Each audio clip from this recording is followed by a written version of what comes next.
రైతు సోదరులందరికీ నమస్కారం అండి. నేను మీ Prajwal seeds employee Sivanjaneyulu sir.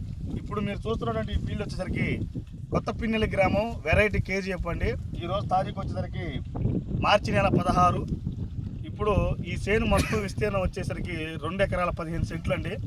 దాదాపుగా ఎన్ని క్వింటాలకు వచ్చారు బాబాయ్ పచ్చికాయ? 420 క్వింటాల్. ఒకసారి ఇట్లా బాబాయ్ మాట్లాడుతుంది.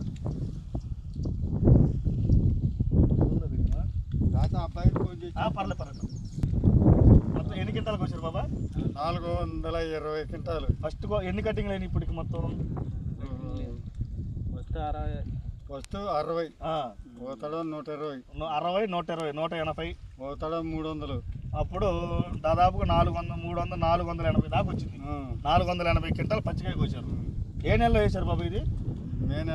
యువతల అంటే సెప్టెంబర్లో అంటే సెప్టెంబర్లో వేశారు. మీకు ఎలా అనిపించింది చేను? విత్తనం మాకు బాగానే అనిపించింది. పర్లేదు, సూపర్. కాటాకు కానీ కాటాకి పెచ్చు అన్ని విత్తనం కానీ ఇది కాటాకి పెచ్చు. బరువు బాగా వస్తుంది. కాటా నెంబర్ 1. తక్కువ కాయలు పెట్టి వేయి కూడా తూకం వేసినాయి. 10 కేజీలు 10 కేజీలు ఇవే పెంచి వచ్చినాయి. 6 పోసిన కాయలైనా 6 వీటికి కూడా ఇవే.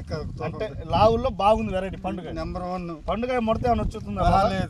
లేదు, ఇంట్లో కూడా ఉండే చూపిమన్నా చూపి. ఓకే రైతు సోదరులారా, 480 క్వింటాల్ అంటే మీరు ఏ రేటు మీద అమ్మారు సార్?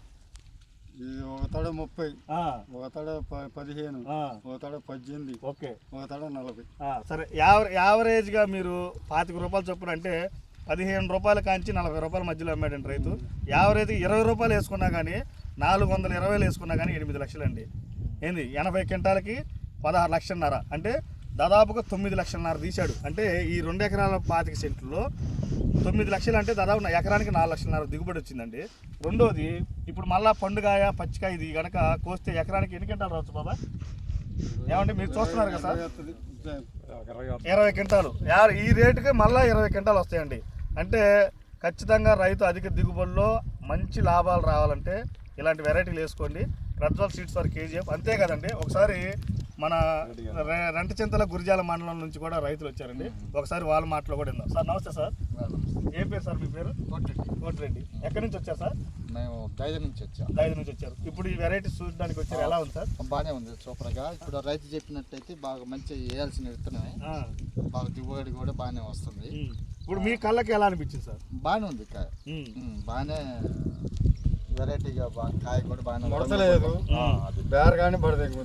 అది కాపు చిక్కదనం కానీ కాయ సైజు కానీ బాగానే ఉంది. చూడండి సార్, ప్రతి కొద్దిగా ఆగింది, అరంగులానికి కాపు ఉంది. కూడా ఆగింది. చుట్టుపక్కల మొత్తం చూసిపోర్రు. ప్రతి 100 చెట్లు ఒక చెట్టుకుంది. సరే సార్, ఖచ్చితంగా మీరేమంటారు సార్? బాగానే ఒక మాట మాట్లాడండి, ఎలా ఉందని మీ ఫీలింగ్? అంత దూరం నుంచి వచ్చారు, దాదాపుగా 50 కిలోమీటర్ల గట్టు మొక్కల నుంచి వచ్చారు. కాయ బాగానే ఉంది, రంగు బాగానే ఉంది. ముడత రాకపోతే బాగానే ఉంటుంది. ముడతలేదు. ఇప్పుడు ఇంట్లో ఉండే తినడానికి తీసుకోవచ్చు. ఇప్పుడు చిన్న మాట అండి, సార్ ముడతన్నారు. ఇది కింద రాలిపోయిన కాయ అండి. ఇది దాదాపు పూర్తిగా ఎండిపోయింది, చిన్న కాయ రాలిపోయింది. చూడండి, ముడత వస్తే ఇలా ఉండదుగా. ఇప్పుడు మీకు ఏమనిపిస్తుంది? ఇప్పుడు అది ముడత వచ్చిందని ఉందా రాదని ఉందా? అది 100%. రైతు సోదరులారా గమనించండి, కేజీఎఫ్ మీ ఇంటి సిరల పంటేనండి. Prajwal seeds for KGF. Okay, నమస్కారం అండి.